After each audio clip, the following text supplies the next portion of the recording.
Hey guys, so today we're going to talk about how to pass anatomy. All right, so the way you pass anatomy is you're going to read before. You're not going to come into the class your first day just saying, just smiling.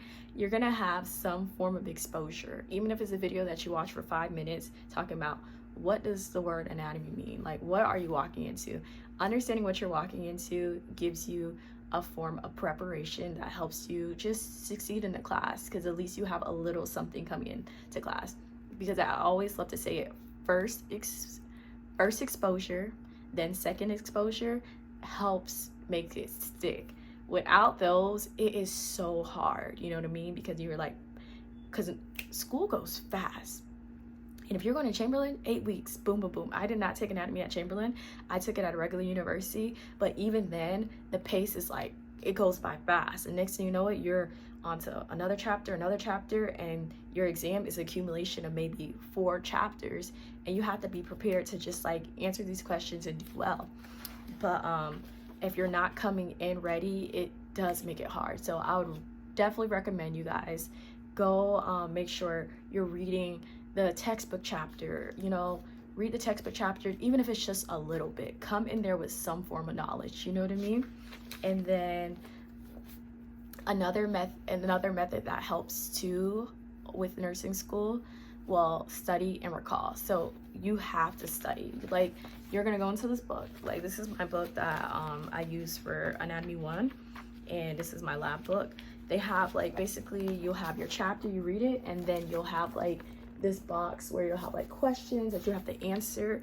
You're gonna make sure you answer those questions. You're gonna do all the exercises, do as much as possible, because it will help you on your exams, your lab exams.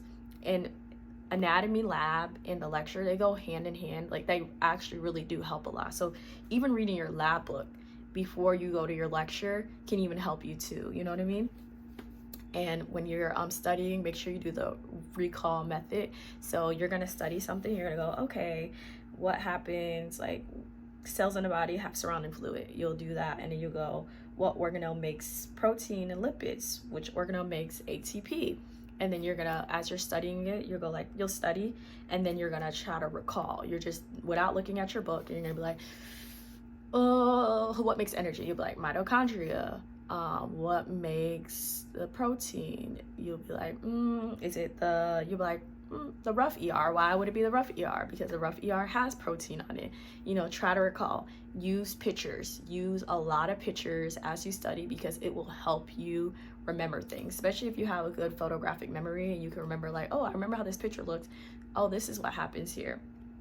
And then another thing, you already know. Use your index cards. I love index cards to study. Like, when I tell you, this is like my what would you say? What's that thing that people use? I haven't been out in the country, but this is like your passport. This is a passport, yo.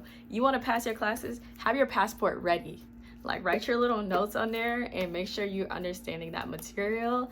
And again, less is more. Use maybe like just a few index cards, and write the question, write what you're trying to study, and then you'll write like some bullet points on the back of the card. But this is your passport, baby. This right here, this like money. Like, I want to do the thing where you hold the cards like that. But yeah, use your index cards. It will help you a great deal. And coming from somebody who just took patho and took health assessments, I can tell you now, index cards are still the way to go. After doing microbiology, doing all those classes, chemistry, I love them. That's a no-brainer. And yeah, and like I said, use that lab book, and use some of the YouTube videos. Anatomy 1, I would say, is a lot easier than Anatomy 2. Anatomy 2 goes a little bit more in depth, but that's when you'll probably use more YouTube videos to like understand like the process, like what's really going on. They'll talk about cortisol. They're going to talk about so much different things in Anatomy 2.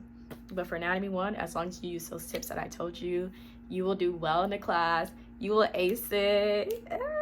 And if you do ace it, you got to let me know. I'll be so excited for you, just to congratulate you. But hopefully when my channel grows, I can do like little giveaways. I'll be like, come on, nursing students, let's go. All right, you guys can see how passionate I am about this. But yeah, so that's my little tidbits for passing anatomy. If you guys have any more questions, put them in the comment box. I will answer. And yeah, bye guys.